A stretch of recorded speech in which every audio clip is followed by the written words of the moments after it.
Pada 2 Mac 1966, lahirlah seorang insan bernama Puan Haja Siti Norbaya binti Brahan di Negeri Sembilan, yang suatu hari nanti akan menjadi pendidik yang luar biasa.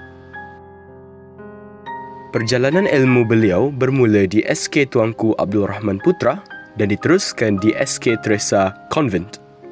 Di peringkat menengah, beliau menuntut di Sekolah Seri Puteri sebelum melangkah lebih jauh ke Randwick Girls High School, Sydney di Australia pada tahun 1984 hingga 1985. Di Macquarie University, beliau menggenggam ijazah sarjana muda sains dalam statistik dan matematik.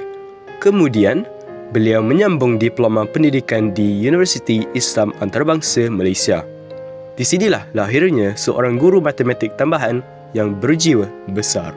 Pada tahun 1992, bermulalah perjalanan beliau sebagai pendidik di Sekolah Menengah Teknik Tuanku Abdul Rahman. 2 tahun kemudian, beliau meneruskan khidmat di Sekolah Menengah Teknik Tuanku Jaafar sehinggalah ke hari ini.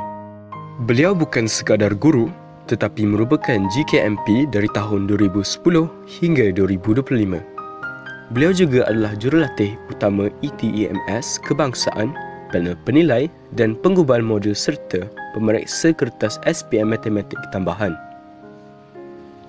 Dedikasi beliau bukan sahaja di sekolah, tetapi di peringkat daerah, negeri dan kebangsaan.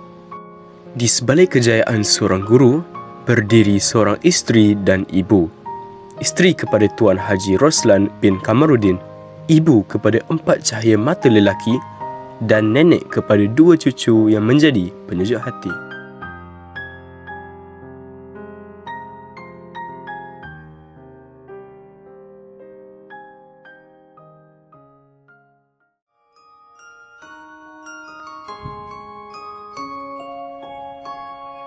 Ku tuliskan sebuah kenangan tentang diri seorang guru, tentang apa yang membuatku sudah bersyukur atas semua ini.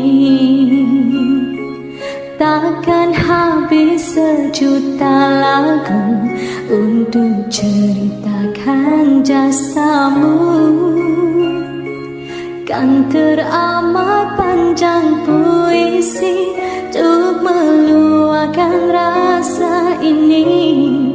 Terima kasih kami ucapkan atas segala budi yang kau berikan, kerana telah kau habiskan sisa hidupmu mencurah ilmu. Patah tumbuh hilang berganti, namun tak mungkin sepertimu dapatkan lebih indah dari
kami dari kelas 5 Mekanikal 1 ingin mengucapkan terima kasih sebab ajar kami MAT daripada tingkatan 4. Saya harap cikgu tak lupakan kita orang dan doakan kami dapat jawab SPM dengan baik tau cikgu.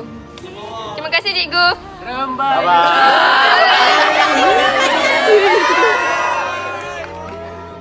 Terima kasih Cikgu Nubaya.